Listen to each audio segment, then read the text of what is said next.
Let's have a great day together, and let's start with a session I've been looking forward to for a long time now.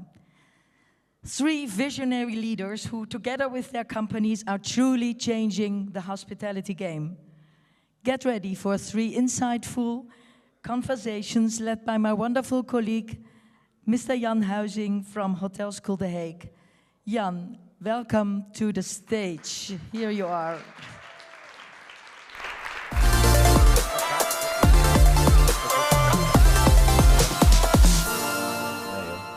Thank you, Caroline. Thank you, everyone, for who's in the audience and looking at the live stream. We are looking forward and about to meet 3 passionate, inspiring people who care about the industry, who are looking for ways to make a change, to transform the business. We are curious to see how they are as a leader, as a change maker, as a game changer. Without further ado, let's please welcome our first guest, Mr. Rogier Braakman.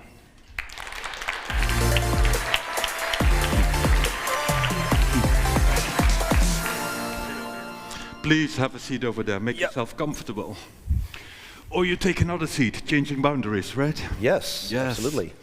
Rogier, we are curious, if we talk game changers, and you as a person, as a leader, as a game changer, what would be keywords that pop up to your mind? You as a game changer. Well, I'm not sure if I'm a game changer. I think it's about keeping your eyes open all the time. I think that's right. I think many people, as long as you embark on a journey and you start working and you start developing your own career, I think the key thing is not to narrow your vision. And I think that's something that happens to us naturally while we grow older. And I think if we have the ability, and I also need to keep on training that to myself, in order just to have this broad vision, listen, look, learn, read. And I think that helps a lot in order to define what's happening in the world. And talking that, can you share something that you recently saw and that you heard that caught your interest? Well, I think it's challenging times right now, right? Yeah. I mean, so let's not enter the political stage, I think. But nevertheless, if you see what's going on in the world with regards to technology, human interest, polarization, so I think it's really about what kind of trends do I see and how do I actually make sure that I keep on, I keep on using that word, listening. Because I think that's not what most of us are doing right now. It's just like, oh, you've got this vision, this is a good vision, or it's a wrong vision. And for me, it's been like, okay, especially in hospitality, what kind of trends do I see? And if I keep on doing what I used to do, I will no longer get what I used to get. And I think that's one of the things that keep on inspiring me all the time. Is there a trend that you feel that people are maybe underestimating, that you feel like is upcoming, early signals that you see? Well, I think especially in hospitality, I think the need for change is bigger than ever. Mm-hmm. I think they're literally, having been a CEO of hotel companies for nearly 20 years, all I saw is that we were carving out basically every year you would see that your cost would go up. And if you don't make an impact on how you can actually change your top line and find different sources of revenue. And also with regards to, if you look at resources that we currently have, right? Resources are scarce, whether it's real estate, whether it's all kind of natural resources. I think it's just super important to see that if you're in hospitality, like, how can I actually change that for the better? Right. And how can I stay relevant, especially in Berlin with, I don't know, 1,500 hotels? What does make you stand out versus the others? And how can you tap into the relevant needs of your customers? Sure. Guests. I have a question, and I was timing a bit when to ask the question, because if I pose the question, you will talk for probably 36 no, I'll minutes, keep it right? I'll keep it short. My question is, what enterprise are you currently engaged with, and what was bringing you there? What is the drive behind it? Can you elaborate a bit more? Yeah, so very quickly, I've been in hotel business for 20 years, started 2 hotel brands myself, and a year ago I made the switch to the office world.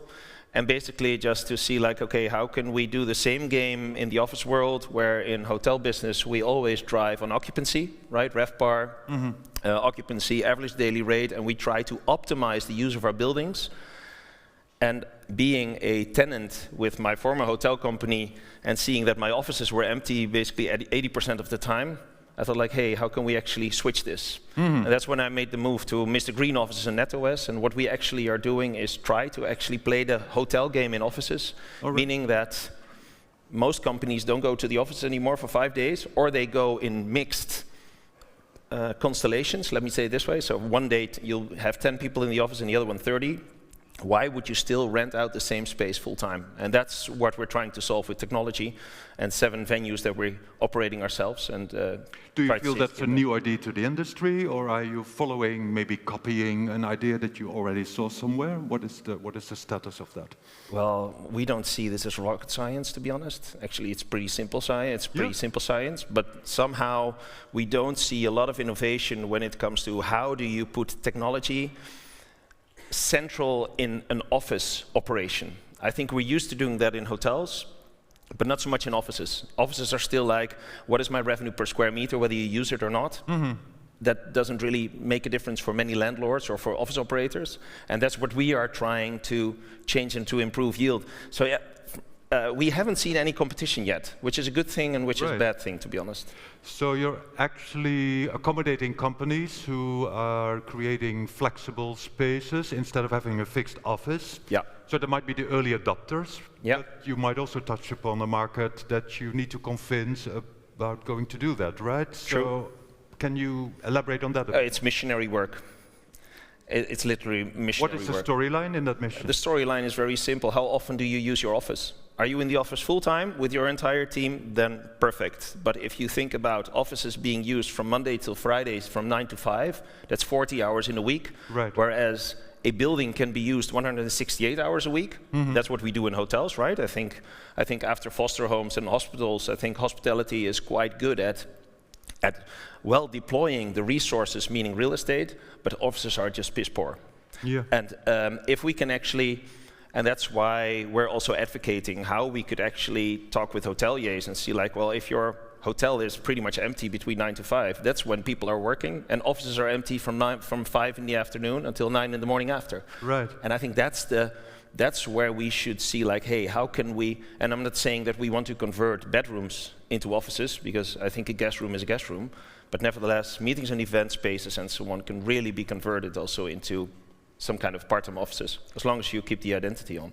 Yesterday I talked to someone who is turning hotels, so office space into hotel space. Yeah. You're doing the reverse.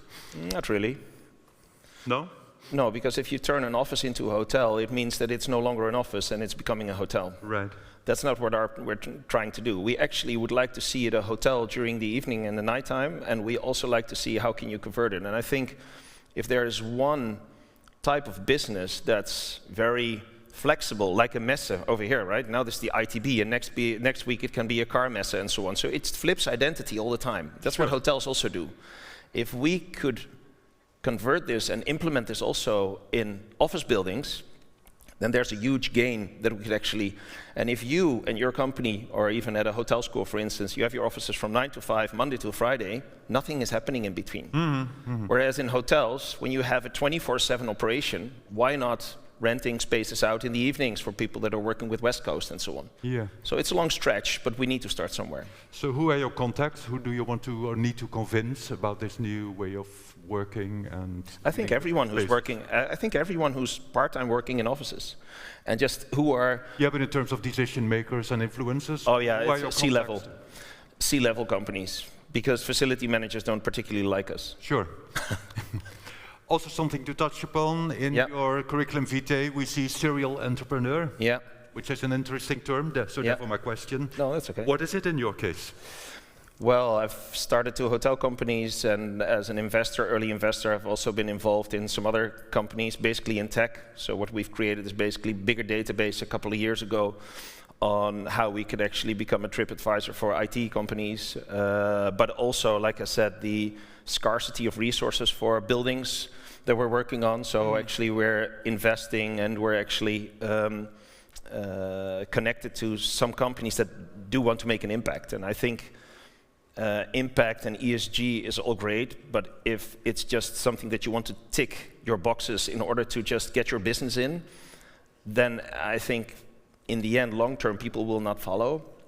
But if you can embed this really in your prime DNA of your company, say like, hey, we actually want to do good, right? Well, we're still traveling. I mean, I still want to travel and I still want to visit hotels and so on. But if you can do this in a way that you can actually justify it to yourself and to others, then that helps. And that's actually what I'm also trying in the other businesses I'm involved in. As a person, as a change maker, how have you changed over time, and how are you trying to be different in the upcoming years? I think more from personal ambition when I was in my 20s and 30s, just creating this hotel company and growing it, towards right now being more purpose-led, I would say, and also just trying to make I mean, we're not an NGO, right? I mean, profit is the driver of change. So it's a business, and that's what we want to create. But nevertheless, I think bringing purpose in, especially for young people, we have house shortages everywhere, and if we can find a way to better deploy the resources in real estate and then converting, so you were talking about converting empty offices into hotels, I think converting empty offices into residential would be a bigger demand, especially in the bigger cities. So that's something that is our long game. What are obstacles you encounter that are important to get out of the way? Ignorance, I think. Ignorance in terms of? Well, I think a lot of us keep on doing what they're used to doing. Like I said, I think a lot of people don't see that they can make impact even on small level. And I think to say like, yeah, I mean, we're just a small company, doesn't really apply to us. But I think if all of us, and again, that sounds very missionary, but nevertheless, I think that is the case. If you do something like this and you see that everything you do actually makes a difference, because if I copy my behavior towards you and so on, and to the rest of the group, at least you get this ripple effect. And I think that's something, but again, I've been working for 25 years now. If I would be 23 and was talking to some alumni last night, obviously they have different ambitions, and I think that's what it should be. That's what it should be all about. An example that maybe you thought, hey, this was not successful, I will do that differently another time. Oh, but then we need more than 15 minutes. Oh no, you can do that in 12 seconds. Oh, okay. No, just fail fast, I would say. So I've made countless errors, and I think if I look back, even perhaps more fuck-ups than successes, but nevertheless, I think if you keep on trying, if you just fall, you can say, oh, this is nothing for me, or you just pick yourself up and go again. And I think it's the constant learning curve, like I said, that when getting older, I think the fear of losing starts outperforming the will to win. And I think if we can somehow spark this within ourselves, so obviously I also become more fearful once I grow older, but nevertheless I need to force myself and say like, no, just go for it. And if you bounce your head into the wall, well, tough luck, you put a Hansaplast on and move on tomorrow. Final question, what is a source of inspiration to you? Maybe at the ITB, maybe something else? What would be a great source of inspiration to bring you forward? Well, I was just walking around the ITB, and to be honest, I didn't think a lot has happened in the last 20 years, right? I still see the same stands, and I still see a lot of enthusiastic people selling their destination or their product. I'm nodding, but I should be careful now. Yeah. Sorry? No, but I think that's a good thing, to be honest. Not everything has to change all the time. And I think if you just see a bunch of people that are like-minded, that are optimistic, and that are trying to make a difference, I think that's the biggest inspiration. Because that's every day we go to our teams or to our people or to our family and so on, and we need to turn it into another successful day. So I think that's what you see over here. Also, I think the travel industry is just a fun industry. Yeah. It's people who are trying to make an experience for others, and I think that's more sexy than many other industries. That's a great end to our conversation. Short enough? Thank you so much for sharing your insights, Rogier. Please, an applause for Rogier Braakman. Thank you. I would like to invite you to remain with us on one of the seats. Yep. And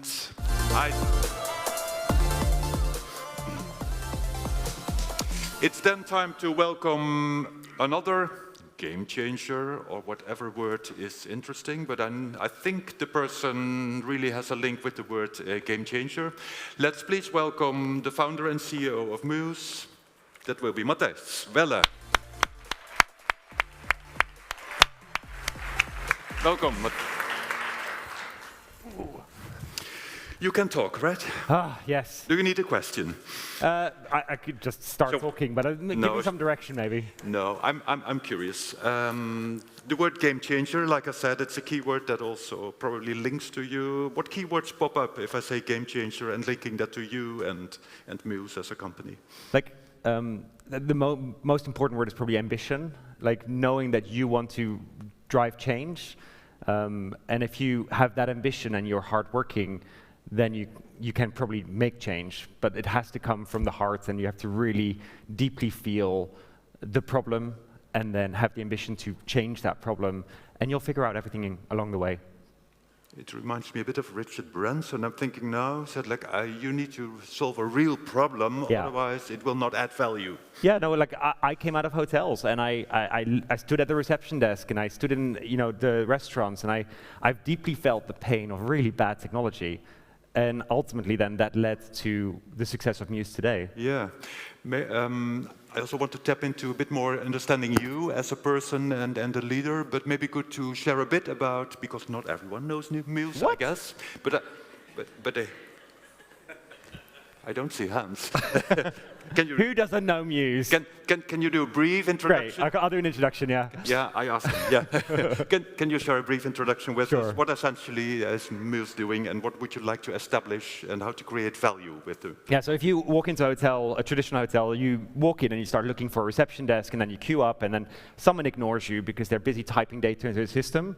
And we're trying to solve that age-old problem where we're saying, well, what would you do with this lobby if you didn't have this pain of check-in, of check-out, and all of these processes that we've created to enter data into a system.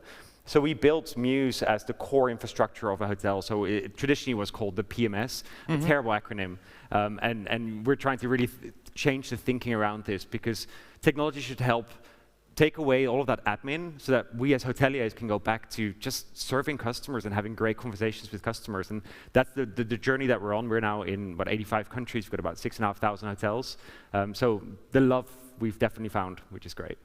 Is that for any hotel, or is that for a certain type of hotel? Any hotel. So we started our path in the small independent hotels, and then we moved up into hostels, and then we moved up into chains, and now we do all the way from like a 2-star bed and breakfast all the way up to massive change like Best Western, Strawberry. We've done the entire rollout of the 250 hotels, your massive airport hotels to small bed and breakfast, but also diversifying. So you've got Social Hub coming up on stage, who think very differently about what the real estate of a hotel should be, and blending, student living with short-term living, and we pretty much tackle any problem that you can do in that space. So I read that investors are approaching you now, which is great, right? Can you bring us back to the moment that you started the company, or how the idea, how it initiated? Yeah. So Richard, the founder, I met him at an event randomly, and he's talking about this hotel that he's building with his family, and he said, I'm not buying a reception desk. I'm just not going to buy it, and then I'll see what happens when we get to the opening date.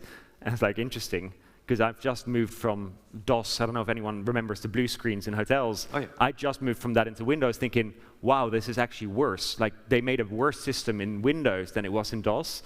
And I said, you're going to fail. Like, there's no system on the market that can do what you want to do. Because the vision was, we want hosts with tablets who walk around so that when you walk through the door, you don't have to find us. We will find you, and we'll welcome you to our home.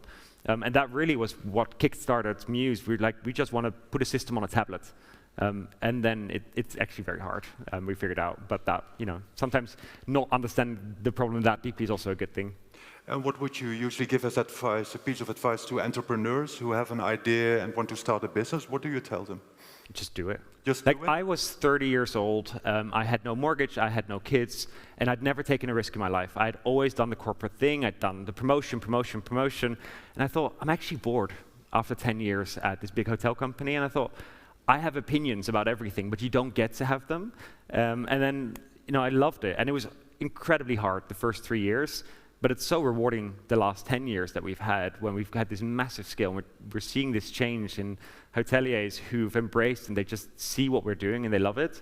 And that's really what I'm out to do, to help liberate hoteliers for better And is that the growth and the pathway that you envisioned, or did that happen on the go?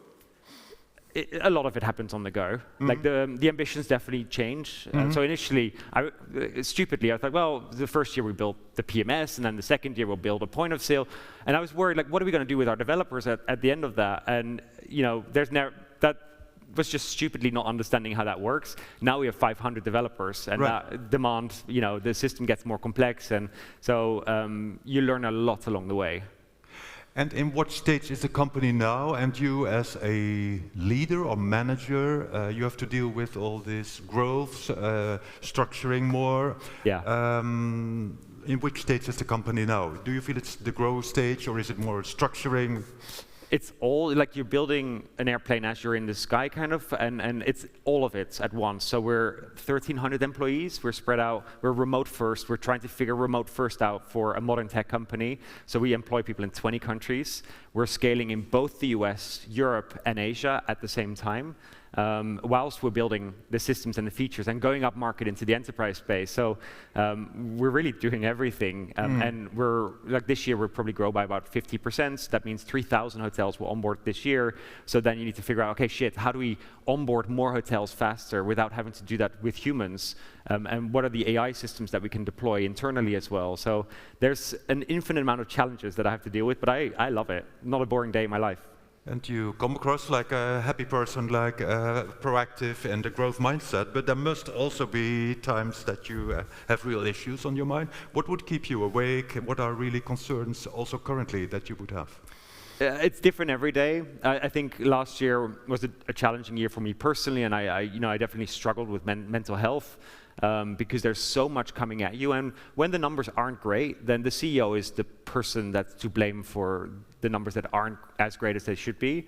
And you take that really heavily because this is the business that you deeply, deeply feel about. So I set really clear boundaries in my life. I sleep, I work out, I'm less social, unfortunately, midweek, but then in the weekend I see my friends. So I really create boundaries. And I create space for learning. Like, I can't just be in my silo of our industry. So I always, like in the weekends, I try and really dig deep on certain topics. And like, I started a podcast because I was like, great, now I am forced to learn because I have to talk with knowledge about certain topics. And then that forces me to dig deep on the topic. And it's a great way to get my mind off the day-to-day of work. Because my question would be, how do you keep track of the news and the new developments? So you just explained some of that. Obsessively. Yeah. Can you elaborate a bit more? What things are you doing?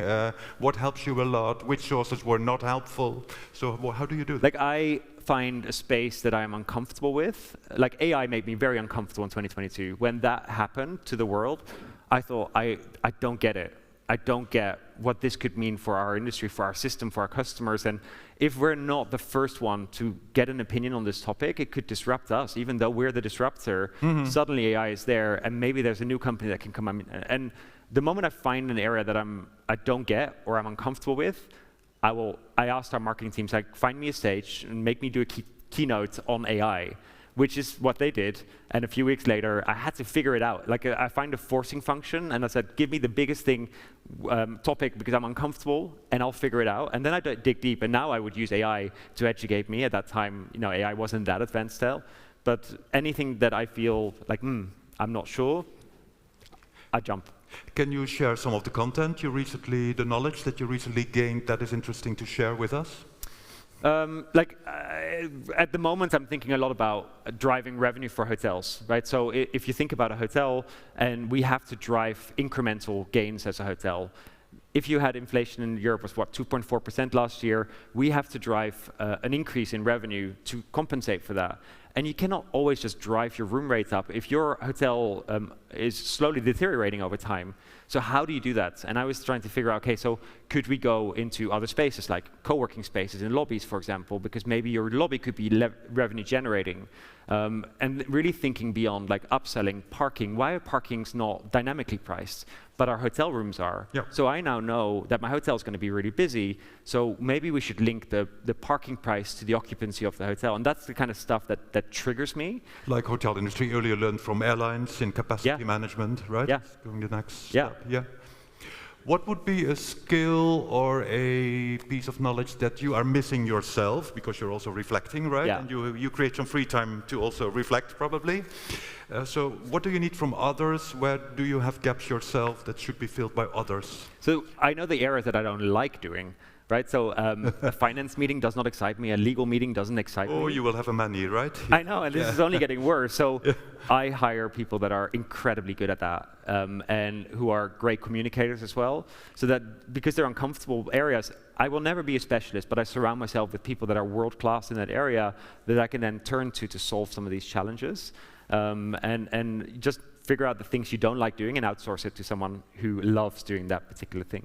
Do you really outsource it to them, or do you really stay involved and also are? I always stay involved. Like I just like to know everything, but you can't because there's only so many hours in the week, and I work a 60-hour work week, which is because I love the job. But there's only 60 hours, and with 1,300 people, you could infinitely get lost in things. So I try and really stay at the top level, but also with every department get involved equally, because I don't want to neglect any departments. But the depth of the knowledge, unfortunately, I don't always have. Yeah. If we step away a bit from what you do as a business yourself, if you see changes in the industry and also think about disrupting and transformation, what is your vision and what is a piece of advice to the industry? Some things that you see like, hey, why are we not doing that? Yeah. This is also an opportunity, because you must see a lot more than what you do in your business. Like, sometimes I'm like, I wish I could go back into hotels and just do something there, but I'm like, no, I've got my job and I need to do that. But I wish that brands were just more differentiated. They're all the same. I don't know what the brand stands for, and like your big Hiltons and Marriotts and IHGs, they have about 30, 40 brands. And I don't know what the difference is between them. And they all have a reception desk, and they all have a lobby, and a lobby bar, and a restaurant where you have breakfast buffets and stuff. And I'm like, do something. Like, the tech is there. We've built this great technology, but so like, what is it? What is the something? You're in their boardroom now. What would you do? I would change that whole lobby concept. I want it to be buzzing throughout the day. Like, the lobby is the prime real estate, and we use it to queue people up at a reception desk, and like, that's such a waste. Like, we have so much opportunity. Like, we can have a vibrant co-working space in that lobby, or you can have a tattoo parlor if you're a hostel. You can do something that people remember, and they want to come to the lobby instead of hiding in their rooms effectively, and get them out of the rooms in the lobby, spending money, of course. That would be nice as well. And I just wish that we would just take it a bit further than what we do today. I'm looking at the clock with you. Oh, Time is zero. up. Time is Sorry. up. Any Thank last you. keyword that you would like to share with the audience? No, if you're an aspiring entrepreneur, I'd say like just do it. Like, Just do it. We're in Europe, and there's many downsides to Europe, but the upside is that the government will always help you, protect you. If something goes wrong, you're very well protected. So I think we need more entrepreneurs to step up and to just take a risk once every so often. So if you're an entrepreneur, just do it. Are you open to support them if they would pose a question to you or try to connect? 100%. Like, I love it. Well, let's take that invitation, and a warm welcome again for Matthijs Welle. Thank you so much. Thank you, Matthijs.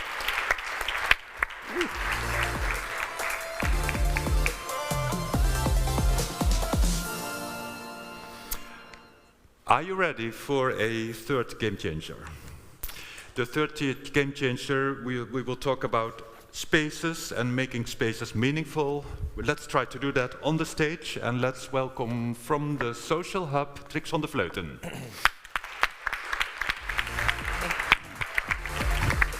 Hello. Hello, Trix. Hi. Thank you for having me. I say Trix, is that all right? Yeah, Yes. Trix is all good, yes. I'm asking you, I did not ask the others. I did that okay. earlier. Welcome. Thank you. How is it so far for you? It's really nice. I think it's really inspiring to hear very passionate people next to me talking about what they want to change for guests and consumers in the world. Anything that caught your interest? Like, hey, this is a tweak that is interesting for me as well. Yeah, I think if we look at the world today, right, there is a huge polarization happening, and of course that is not the world that we would like to, I would say, raise our children in. So I think as an industry, and especially if we're in hospitality business, we have an opportunity to actually add some joy to the world. So Add some joy to the world, yeah. yes, I think this industry can do that. It can be really disruptive of, well, creating connections like we do in our social hub, bringing people of different generations together over a nice drink on a rooftop bar in Florence with a great view on the Duomo. And bringing some joy, that also captures my interest. Is that denying a bit and not seeing what happens, or is that to compensate for, or is that to provide a good balance of energy? What is the value behind that? I think the value behind it is that in the end we're all humans, right? We can focus on our differences, or we can try to find reasons to how do we really relate to each other. So if we can find common grounds, we actually see that we're quite human anyway, despite our what we love or who we love or where we believe in. It's not important. I think it's important that we find each other on just being human beings that like the same things everywhere around the world. Yeah. Yeah. I just started the video behind us about, we're back to Mews again all the time. Well, we're very close to Mews. Matthijs, what are you doing? No, it's me. So we have a small video in the background about the concept for the social hub, which is also really energetic. Can you share a bit also for the audience, the people that do not know the social hub, and also the values behind it, because I know it's also value-driven in that sense. Yeah. Can you share that with us, please? Sure, Jan.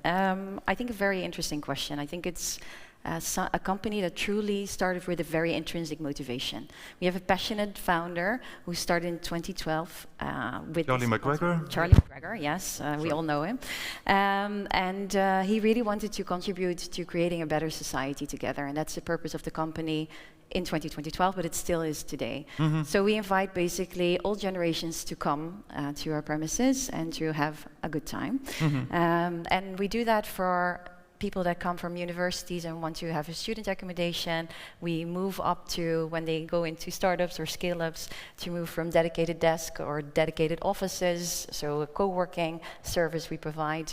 If they then move to becoming CEO, and in her travel plans it's very important that she meets her clients as business partners, we can provide her with a nice hotel room.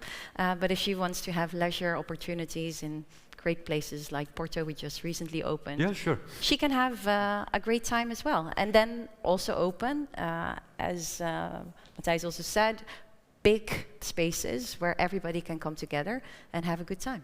So fast-growing company, hybrid concept, etc. And then they hired you. Yes. One who wrote a book for children. Yes, I wrote a book for children. Who also is, of course, very seasoned, experienced into commercial brands. Can you share a bit the pathway that brought you to the social hub and the difference you want to make in that journey? Yeah, so yes, I recently wrote a children's book, which is called Made for President, because a year ago I was looking at the elections candidates in the US, and I was not very pleased about my little girl of 7 to give that world to her. So I decided that I would find an adventure book that was basically around a girl leading the change, and I couldn't find one. Only 7% of the children's book have a female lead character, and I thought, well, that is not the world that I would give my children, that it is normal. So I decided then just to pull up the sleeves and just write it myself. And I really got lucky, and I got recognition from Harper's Bazaar to be the top 10 Dutch children books of 2024, and it's now in National Library, and I get fan mail of little children. So and probably it connects with what you're doing on a daily basis. So can you tell us how that connects with what you do as a leader, as a change maker? Yeah, I think if you are in any position as a senior, I think it's very important that you realize that you have also, you can become a bridge for talents in your company, and by actively doing so, you actually create a very diverse working environment, which I think is very important in the world that we live today. And especially working for a company like the Social Hub, where we create a better society together, it's very important that everybody feels at home and that they become themselves. So I think being aware as a leader that you have an opportunity to build teams that are diverse, that can flourish and that can grow together, I think that's very important. Could we say that you're now in a company, an environment that really embraces that? So that's relatively easy. They all follow those values. I'm not saying your job is easy, but they would appreciate those values. I think my DNA and their DNA is quite similar. Yes, I do. My question would be, our question would be, how would you convince people that have different values, and if that would be a company that would not share those values automatically? Well, I've worked in different companies before, so I come from a corporate world. I worked in a lot of CPG companies. I worked at Yum Brands. I worked also for a lot of private equity. But what I noticed in the company that I work to today is that it's private equity owned. It has great and smart people. And it's purpose-led. And usually purpose is something you put on the window and then everybody says, yes, we have a purpose. But I've never worked for a company where it's so intrinsically in the DNA of the company. So every time I get challenges, really nice that you want to put on commercial, but did you think about how does it help our community? Did you know? And I think that's really important, especially in the world that we live in today, to challenge yourselves to add to society. Can I still invite you to lead us back to a company where that culture is not that omnipresent, so that they are less inclined to embrace those factors? I learned that you have two kinds of private equity. So you have private equity that's mainly driven by cost, and you have private equity that's mainly driven by innovation. I now work in a private equity company that is really innovative. Right. And if you're in a cost, there's still opportunity. So I think that every leader in any company still has the opportunity to do good and make money at the same time. Maybe it's not as easy as a company that I work for to now, but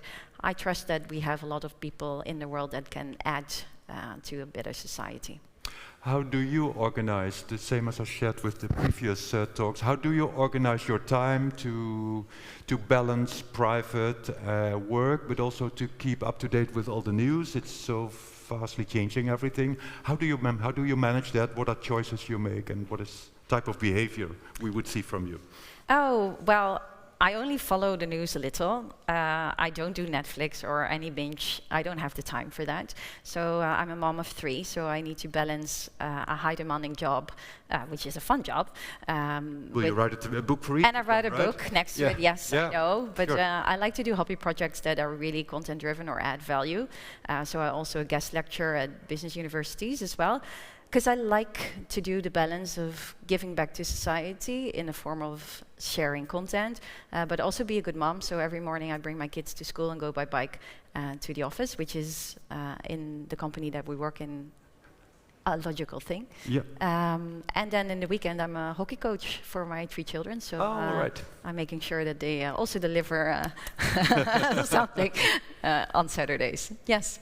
What are examples in the industry that inspires you? Because the social hub is very present and has a strong storyline, but what are other companies that also have a strong storyline and that might be inspiring to you or to the social hub as a company? Yeah, I think, as you said, coming from CPG companies where I used to strive really to build a brand and to basically stay away from private label, because that's the game you play in CPG companies. I was really amazed that if you have real estate or you have a place, you have a great opportunity to build brands, because you can, well, you have people that are your brand ambassadors, you have basically space to showcase who you are as a brand, and the limited use of that is just remarkable, I would say, if you look at all the money that is in this industry. But I think there are good examples, like Mama Shelter. I'm really appreciative of the brand. They do an amazing job of really driving brand awareness, and also with that, driving direct bookings. So I think if there's one example that I'm very, very eager to learn from, it's them. I think many concepts are trying to say we want to be the place in the neighborhood, we want to be that connecting space, etc. Is there space for everyone to doing that, or will it only be one that is the best that will be achieve that position? How do you see that? What's the picture of the future? No, I think everybody belongs to a certain brand, right? There are people who wear Nikes, and there are people who wear Pumas, or there are people who have different New Balance.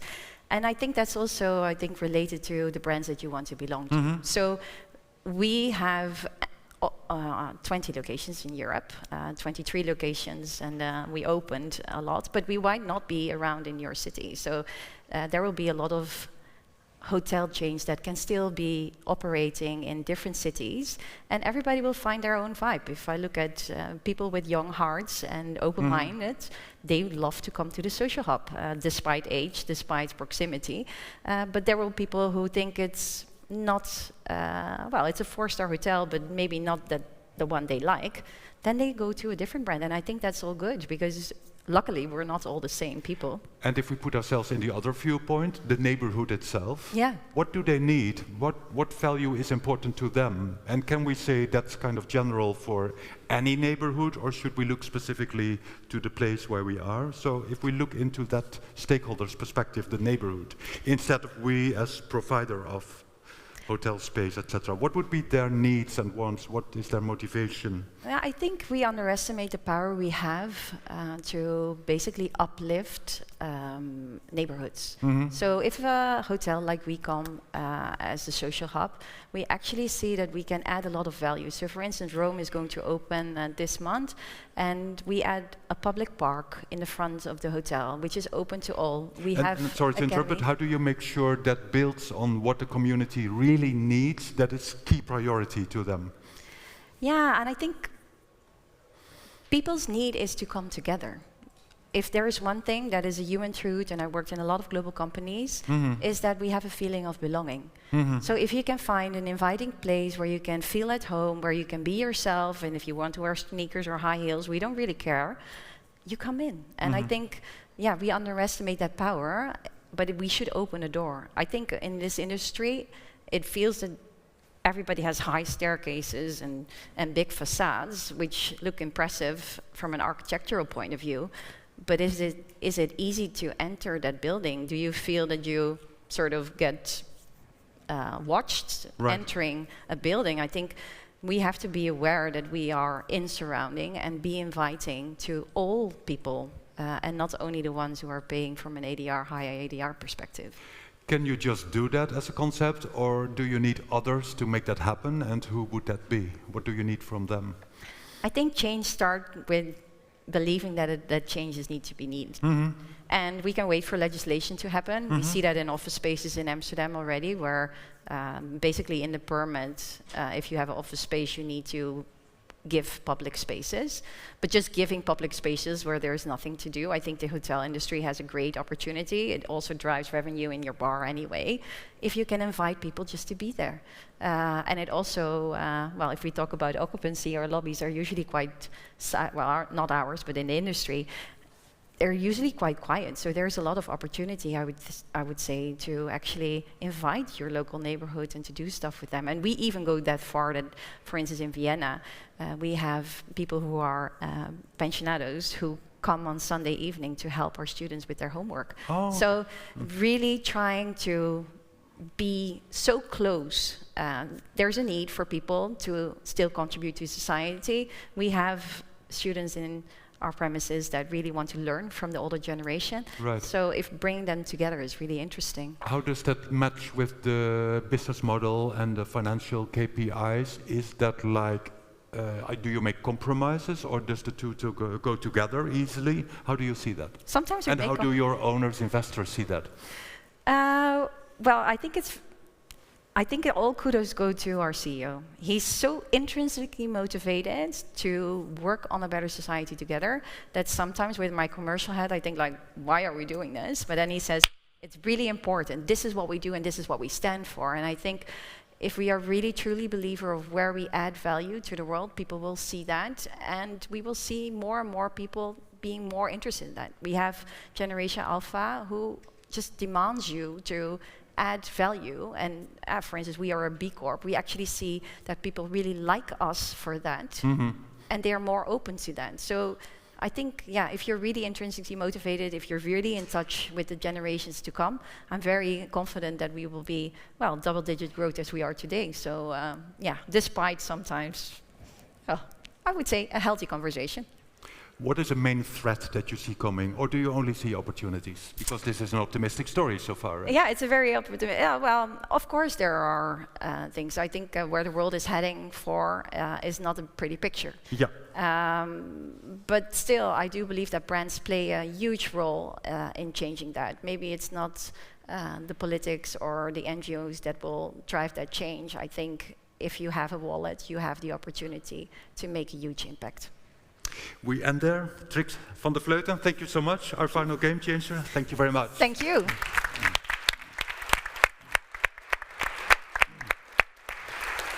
I would like to thank all three of you. I felt the energy on stage. I hope we shared that with you. Feel free to connect with each of them to learn more. I know there's a lot more to share. And thank you so much for enjoying the inspiration from our Gamechangers. Thank you.